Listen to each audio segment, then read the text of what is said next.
மாலை உண்டு. அங்கே வருகின்றார்கள். ரெண்டு பேரும் ஒரே நேரம் வந்தாங்க. சந்தன் சந்ததியை பார்க்கிறார். சங்கத்தையும் சந்தனையும் பார்க்கின்றார். கண்ணோடு கண் நோக்கினார்கள். அவர்களுக்கு காதல் மலர்கிறது. அடேங்கப்பா. இதான் கண்டவுடன் காதல். கண்டவுடன் காதல். ஏன்னா கண்ணோடு கண் பார்த்தா நேரம் கரண்ட் நேரம் இதே தூவிடும். வாய் பேசி கிட்ட இருக்காரு.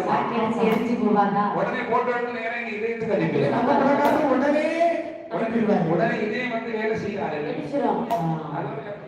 ஆமா, அது சரிதான். கண்ணோடு கண் நோக்கினார்கள். காதல் மலர்கிறது. அதான் இவனுக்கு இவனோட பேசாம இருக்க மனசு இல்லை.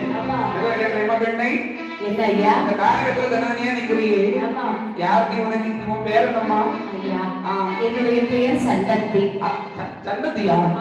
உன் பேர் சந்தத்தி, என் பேர் சண்டை. உங்க பேர் சண்டனா? ஆமா ஆமா, நான் சந்தத்தி. அப்பா அம்மா இருக்காங்க? அப்பா அம்மாவா? கிடையாது சுவாமி. என்னப்பா? யாரும் இல்லை. இவன் அனாதையா? அனாதை. நானும் ஒரு அனாதைதாமா. நீங்களும் அனாதையா? ஆமா. உங்களுக்கு அப்பா அம்மா கிடையாதா? கிடையாது. இருந்து இல்லாமதான் இருக்கு பாத்துக்கோ. எங்க இருந்தீங்க இவ்வளவு நாள்? எங்கேயோ இருந்தேன். சரி சரி சரி, இப்ப நான் ஒரு அனாதை. நானும் அனாதைதான். நான் இந்த பழைய விஷயத்த நான் யோசிக்கிறேன். யாரு அப்படியா? உன்னை பார்த்த உடனே எனக்கு மனசுல ஒரு ஆசை வந்துச்சு. என்ன ஆசை? உன்னை கல்யாணம் பண்ணிக்கலான்னு எனக்கு ஒரு ஆசை வந்துருக்கு.